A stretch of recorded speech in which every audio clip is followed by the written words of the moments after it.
science guy. And what a genius. You are the greatest. Bill Nye the Science Guy. Bill Nye the Science Guy. Oh, yes, you are. Oh, yes, you are. Bill, Bill, Bill, Bill, Bill. Science rules. Bill Nye the Science Guy. Inertia is a property of matter. Bill Nye the Science Guy. Bill. T minus 7 seconds. Bill Nye the Science Guy. Hear that? Ah, it's music to my ears and to yours. Music can be a tune on a fiddle. It can be whistles blown to a beat, the strumming of a string, or a song played on the saxophone. Music is made all over the world.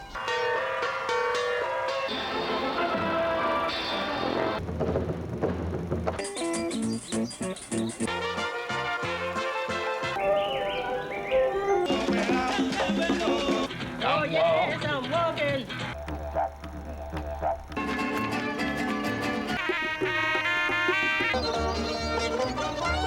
It's a pattern of vibrations in the air. And music affects our senses. Take a look at this. It's our musical sound wave vibration display of science. This is an electronic keyboard. And this is a piano. This is the display of an oscilloscope. It's a device that's connected to a microphone that picks up sound waves in the air and shows them to us here on the screen.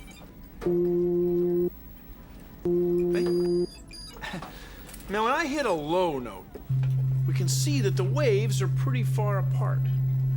When I hit a high note, the waves look about the same, but they're much closer together. This is true on the electronic keyboard or on the piano.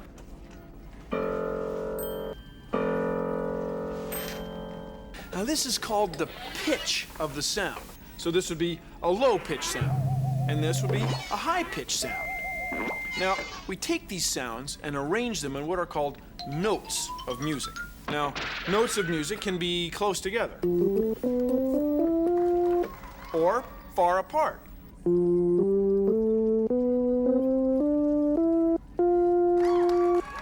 Now, that's called the rhythm of the music. How close together the notes are and how long each note lasts. And there's one more thing. We can play a note softly or loud. So, pitch, rhythm, and loudness, they're all ways to make vibrations of sound that can become notes that can be arranged in patterns to make music.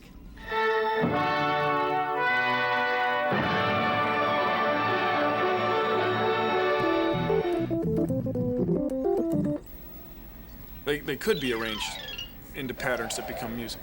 Depends on who's doing it, I guess.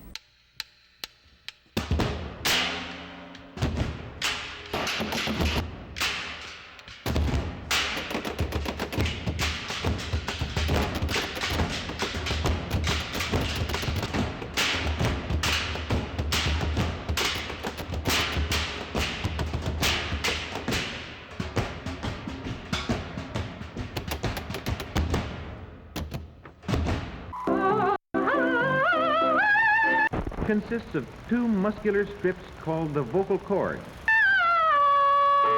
As we force air up from the lungs, it causes the vocal cords to vibrate. This is the difference between a musical note and a noise. Music is a regular wave motion. A noise is an irregular mixture of many wave motions.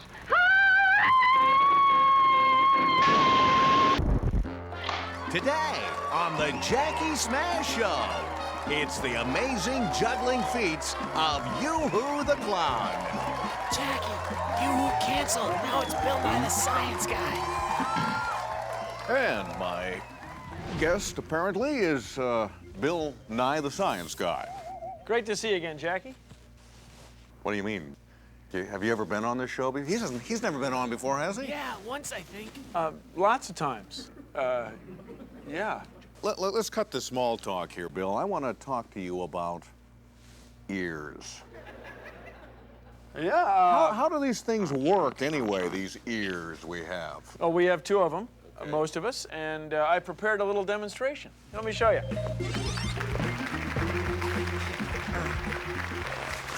Sound is vibrations moving through the air, like this. The vibrations make air molecules move. The vibrations come down this part of your ear to your eardrum, which flexes like the head of a drum, like this. Now, your eardrum vibrates at exactly the same speed as the vibrations of sound. That makes these tiny bones move, and they push on the end of the seashell-shaped tube called your cochlea.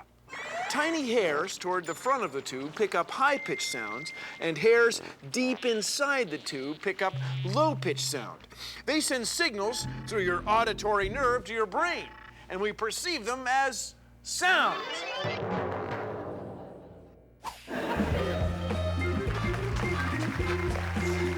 So, it's all done with vibrations then, huh? That's right, Jackie, vibrations. Vibes, baby.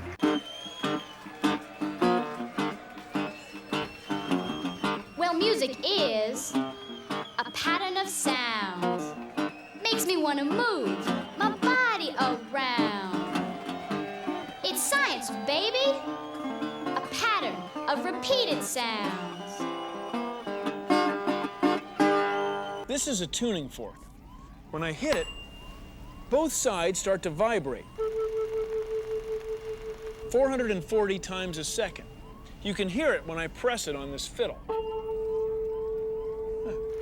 Now, the vibrating tuning fork is setting up vibrations in the air. Now, that doesn't mean that all of the air is moving like the wind. It means that the tiny molecules of air are tapping against each other. A little bit like this. Uh-huh. The vibrations move through the air. They find their way to your ear and to your eardrum. Your ear can detect the tiny movements of tiny molecules. You can see sound waves for yourself. Ooh. Just take a soup can and cut off both lids. Now use a rubber band to hold the plastic wrap tightly over one end.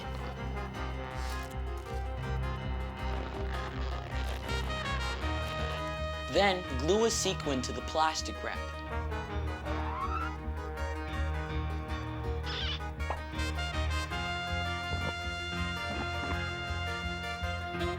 Now turn off the lights. Shine a flashlight on the sequin.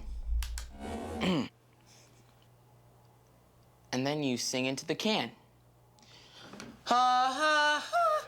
Ba ba ba ba ba ba ba ba ba ba ba ba ba ba ba ba. See? The shiny sequin bounces light onto the wall.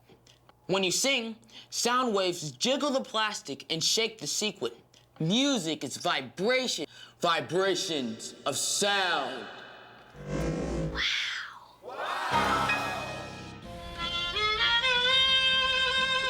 Yeah. And now, back to the Jackie Smash Show. Now, Bill, music and science. Bill? Music and science, science and music. What inspired you to see science in music? Well, I brought a clip. Oh, good. Oh, over here, Bill. Right here. I remember the first time I learned that music was a series of vibrations. When I danced as a kid, I was causing the floor to vibrate, making the air vibrate, causing sound waves, pleasing sound waves. I was a bit older when I realized that I could make vibrations by blowing into a wind instrument. Vibrating my lips set up vibrations in the tube, and I could vary the pitch by opening and closing holes. And in my teen years, I discovered the joys of vibrating strings. Wow. Music affects your senses. It can make you sad. It can make a movie scary. Or it can make you happy.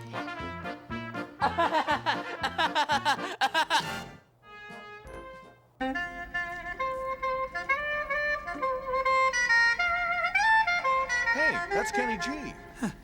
Music is made of notes, and notes are arranged in groups called measures or bars. So here are 2 whole notes. Each whole note takes up a whole measure.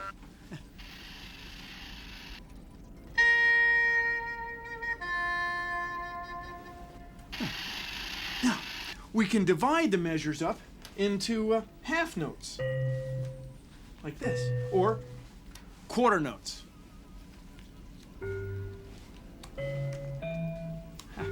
See, there are 4 quarters in a dollar, and there are 4 quarter notes in a bar. And we usually call it 4/4 time. 4 quarters.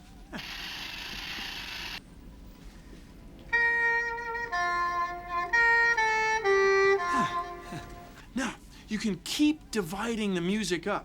For example, there are 2 eighth notes in each quarter note, and there are 4 16ths in a quarter, or 2 16ths in each eighth. And then you can divide a 16th note, and you get 32nd notes when you divide the 16ths up. Or you can have 64th notes, or you can have just 2 eighths on the end of the quarter over there, see, like that.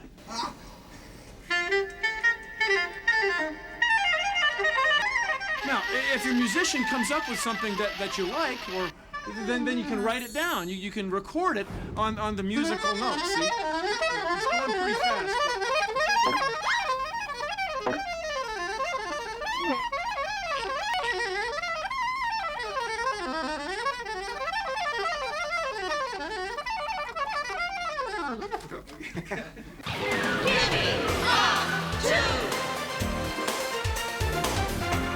Welcome back to Gimme a Tune, where all the tunes are out of tune. Now, gimme a tune.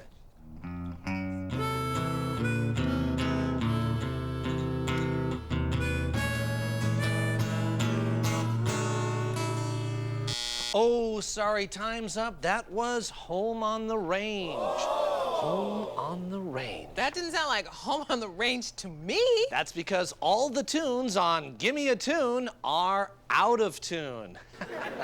Let's try it again.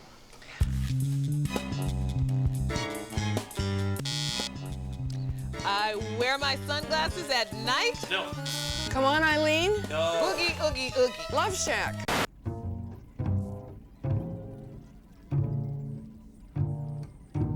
Doesn't quite sound right, does it? That's because it's not quite in tune. The strings aren't vibrating at the right frequency so that they sound good together or good with other instruments. The musician uses a tuning fork that makes the note A vibrates at 440 beats a second. He uses his ear to get one string set up to the note A. Now, to make an instrument like this have a higher pitch, you'd make the string tighter. Make it a lower pitch, you make the string a little looser. Then once he gets the first string set up, he can use that note to make the other strings be in tune. Now, once they're all in tune, not only do they sound good, but they sound good with other instruments in the orchestra or band.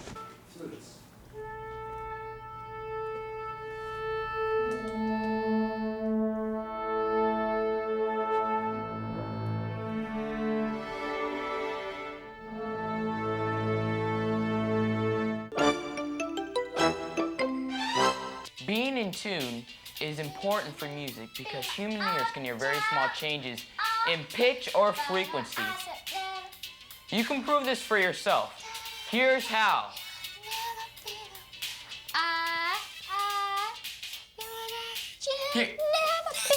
Here's how. Pour some water into 2 identical glasses.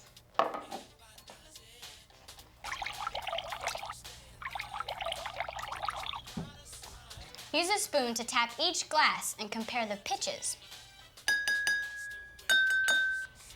Add water to lower the pitch of the glass that sounds higher. A little at a time.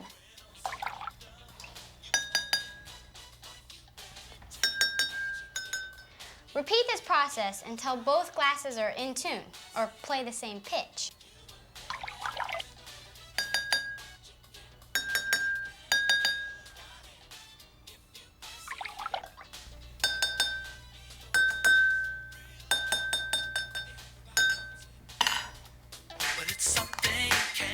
As the frequencies get closer to each other, hearing the differences gets more difficult. But you can still hear, because your ears are very sensitive. Inside your ear. Try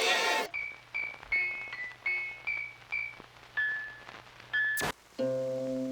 Now divide in half. Plunk again. You see? It's the same tone, 1 octave higher. Now divide the next section. And the next. Pythagoras discovered the octave had a ratio of 2 to 1. With simple fractions, he got this.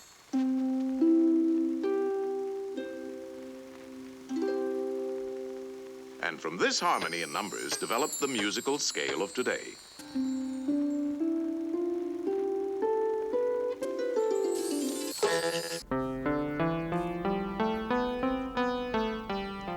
By writing music down, we can record it, and other musicians can play it. Now, we write words on a line from left to right. So people came up with the idea to write music on lines from left to right. So we start down here. This turns out to be E. And above that is F.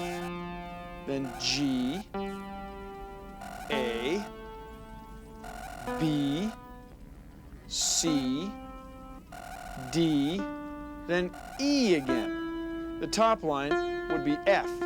See, once it's written this way, we call it musical notation. And then somebody like Chase can play a piece by Bach or Mozart, and those guys aren't exactly around anymore, you know, to hum it for. See, musical notation is science.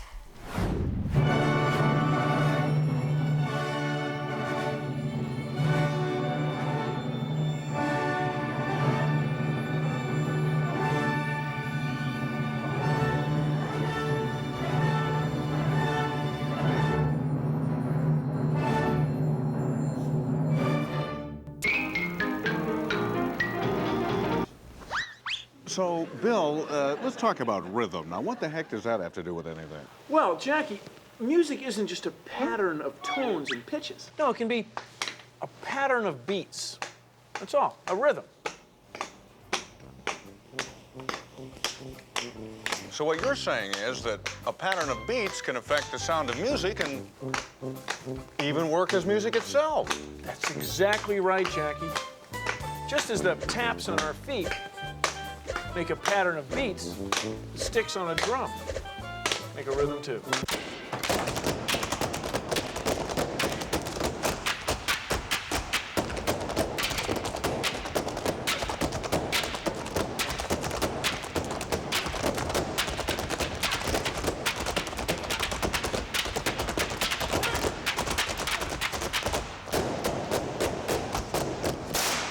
We're here with Bill Nye, the Science Guy, and we're talking about science. Well, no, I'm talking about music.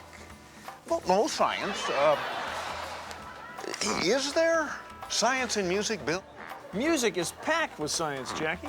So what you're saying is there's science in music. Oh, yeah.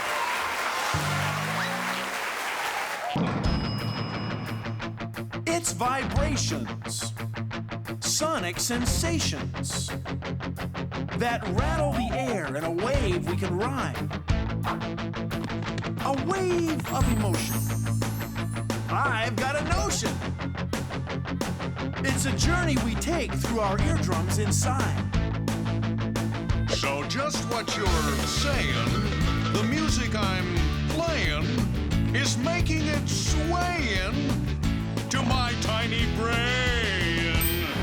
It's really astounding when the music is pounding. It's all just most lovely patterns of sound. There's science in music, oh yeah. There's science in music, oh yeah. Vibrations leap through the air. And they get into your ear. Every culture has music, and the pattern is clear.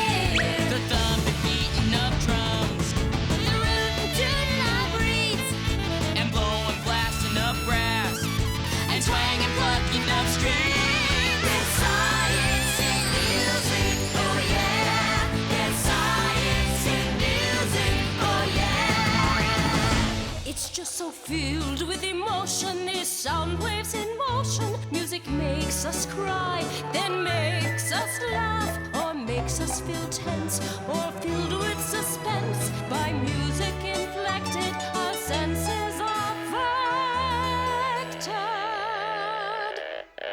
There's science in music, oh yeah. There's science in music, oh yeah. Music can affect you emotionally.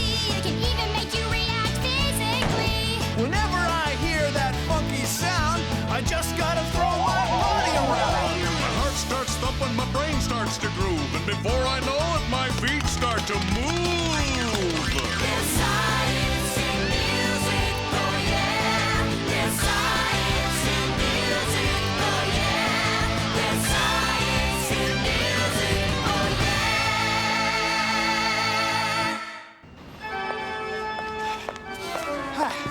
Well, that's our show. Thanks for watching. If you'll excuse me, this music is affecting my senses. See ya. Produced in association with the National Everybody Science go. Foundation. Anyway, it's fascinating, really. Music, high sounds over here, low sounds there, mixed together with a rhythm, like that. It's beautiful. Flows. It affects your senses. Sure it does. Affects my senses anyway. I mean, coming from over there or over there, it just comes into your ears and it's a pattern of vibrations. That's what music is, really. It's a pattern of vibrations. You know, this music is kind of making me think, kind of making me reflect on the show and the science of music, really. I hope it affects everyone that way. I hope everybody watching just thinks about patterns of vibrations, patterns of sound. I'll tell you what it is. Music. Music, it's